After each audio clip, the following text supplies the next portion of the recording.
เกิดเหตุโศกนาฏกรรมแพล่มอยู่ริมแม่น้ำของท่านผู้ชมเหตุการณ์นี้เกิดอยู่ทั้งฝากฟังสวรรณเขตอยู่ที่แก้งกระเบาอยู่ที่แม่น้ำคลองเรื่องราวมันเป็นไปเป็นมาคือเดี๋ยวค่อยจะเกริ่นให้ฟังเรื่องราวก็คือมื้อวันสงกรานต์มันมีห้านอาหารที่ไปตั้งลักษณะคือเป็นเฮือนแพเป็นตู้แต่ว่าเป็นตู้ขนาดใหญ่ติดต่อเรียงรายกันอยู่ตามแคมป์แม่น้ำคลองแล้วทีนี้ด้วยความว่าปีใหม่ฟ้าใหม่คนก็อยากลงหาดลงดอนทรายลงแก้งลงอาบน้ำต่างๆแล้วห้านอาหารมันบรรจุบ่ได้ตามมาตรฐานบรรจุนักเกินไปจึงเฮ็ดให้ตู้ที่จัดตั้งมาน่ะความยาวนี่ประมาณ20 กว่าเมตรกว้างนี่ประมาณ10 กว่าเมตรได้ถล่มยุบลงกลางแม่น้ำคลองแล้วหลังคาที่มุงด้วยหญ้าคากระปกคนปกลูกค้าที่เข้าไปกินอยู่ในห้านอาหารนั้นจนละเนระนาดบางคนก็สามารถทะลุหลังคาออกมาได้บางคนก็ทะลุออกมาบ่ได้เห็นแต่โทรศัพท์ยังสูญหายหลายคนขอให้ทุกคนปลอดภัยก็แล้วกันเรื่องนี้เป็นอุทาหรณ์ท่านผู้ชมลิ้นอย่างมีสติเดี๋ยวค่อยจะนำเอาคลิปวิดีโอต่างๆนี่ความรายละเอียดให้เจ้าได้เบิ่งพวกเจ้าได้ชมและไผมีคำตำหนิติชมแล้วจึงมาคอมเมนต์และมีคำคิดคำเห็นแนวใดจงลิ้นปีใหม่อย่างมีสติมื้อนี้เป็นมื้อสุดท้ายก็หวังว่าทุกคนที่อยู่ในเหตุการณ์ครั้งนี้จะตลอดปลอดภัยสัญญาณกับบ่มีเด้อซอยกันกวดเบิ่งลูกหลานไผในมานำน่ะโคกเบิดอยู่บ่ยังไผในบ่โคกบ่เห็นเหยียบตะปูแล้วหั่นเหยียบตะปูแล้วโอ้ยสั่นเด้ตกใจเบิดเห็นเบิดอยู่บ่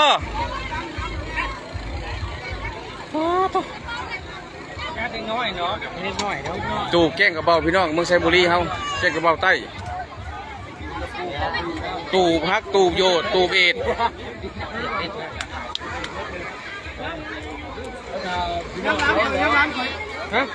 ยังได้น้อยผู้ดูยังบ่เห็นบ่เท่าอ้าวใต้ใส่ยังลูกคนมันหลายเนาะยังขึ้นตรงนี้ดึกน้อยมันขึ้นบ่ทันดอกเนาะเห็นเบิดแล้วแล้วว่าไปกินนี่ก็บ่เห็นมื้อนึงแล้วว่าบ่เห็นหลานแล้วว่า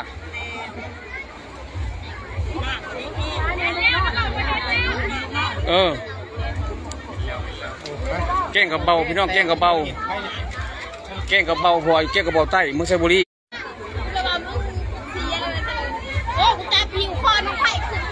แก้งกับเบาพี่น้องอยู่แก้งกับเบาเมืองไซบุรีตูบแคมของตูบบอลกลิ่นปีใหม่นี่แหละมันอยู่ลงสะพังของ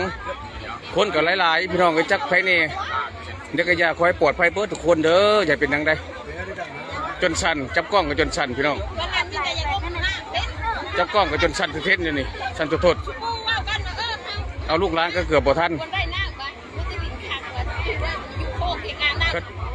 เด็กน้อยบ่เด็กน้อยยังบ่เห็นน้าบ่เฒ่าแล้วขึ้นไปแล้วมันเห็นแล้วบ่หลานเราจำเราอยู่ไสอยู่เทิงบ่มันอยู่ลงบ่เดี๋ยวคือตูบโยพี่น้องตูบโยอยู่เมืองไซบุรีแก้งกระเบาตูพักลงในแก้งนี่แหละอยู่ในแก้งนี่เมืองไซบุรีแข้งชนเขตพี่น้องตกใจว่าจนชันเดี๋ยวนี้ครับคนก็ลงเบิดยังคนเบิ่งกันอยู่ในนี่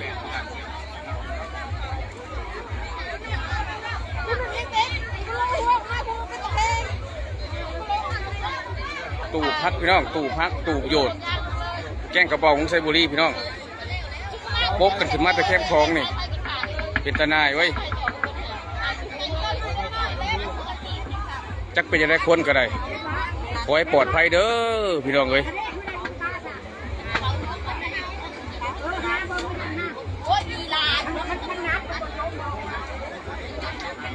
เป็นอะไรเนาะบัดนี้เนาะลูกหลานพระกระคบอยู่บนเนาะพญากับพญามัดอันมันทำไมมันเป็นลายไปมันจำเป็นไหมก้นมันจะบ่ละจุเจ้าคือบ่เก็บอันนั้นผ่านอันนี้ออกเพิ่งออกเบิดนั้น อันนะฮะอันให้หญ้าเพื่อนออกเก็บขึ้นมาแบบเป็นแถวนะมันจังฮู้ว่าไผอยู่ไสไผเสียออกตู้พักพี่น้องตู้พักอยู่เมืองไซบุรีแก้งกระเบาใต้นี่สายไผ่ได้เนาะสายไผ่ก็จนขาดออกบอกกล้าลงได้พี่น้องเลยเฮาก็ได้เฮาอยู่บ้านโน้นถ้าเฮาอยู่บ้านโน้นบอกกล้าลงได้โดยน้ำบ่เป็นกว่ามันนั่น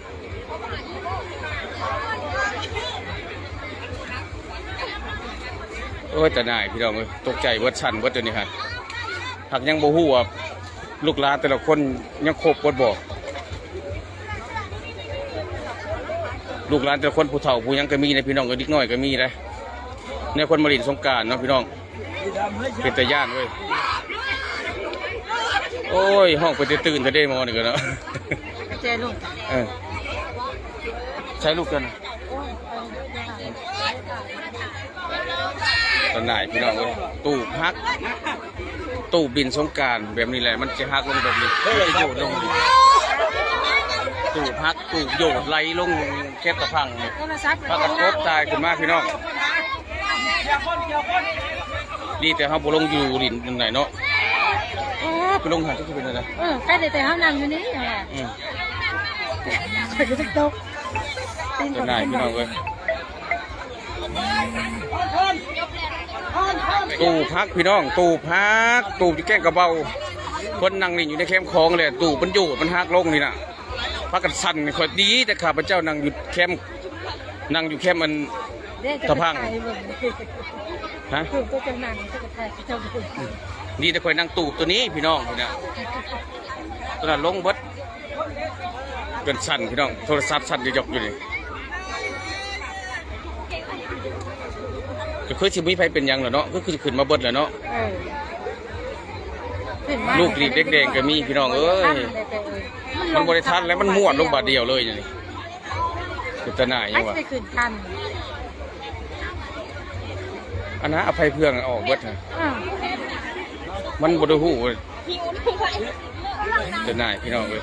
แต่สั่นตู่พักพี่น้องตู่พักแก้งกระเบาตู่นั่งกินเหล้ากินเบียร์ตู่เย็นนั่งดินน้ำดินได้อะไรพี่น้องมันม้วนลงคนก็อยู่ในนี่แหละคนก็เต็มแต่ละตูปลากันป๊บขึ้นมานี่น่ะลงเป็นม้วนเลย แต่ว่าเรื่องคน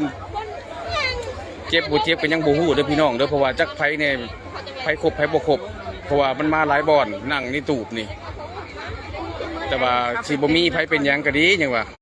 ปกติถ้าว่าขึ้นมาแล้วเจ้าของโทรศัพท์ก็ต้องถามว่าโทรศัพท์บ่เห็นแหละ เล่นตั้งแต่ตอนนั้นนะตอนนั้นถึกขึ้นมาค่ะโทรศัพท์แล้วว่าบ่ ผู้หญิง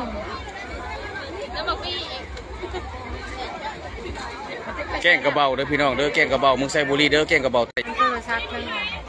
สองเครื่อง นี่นั่นแหละของเฮาอ่ะดิสัญญาณเด้อพี่น้องเด้อขอโทษเด้อสัญญาณบ่อยากมีเด้อพี่น้องสัญญาณเห็นโทรศัพท์ 2-3 หน่วยพี่น้องถ้าจะโดดพร้อมแต่ว่ายังบ่เห็นคนว่าไปเป็นเจ้าของหั่นนะ ไปครับ โอ้จุดสั่นพี่น้องเอ้ยตูบลงอยู่แกล้งกระเบานี่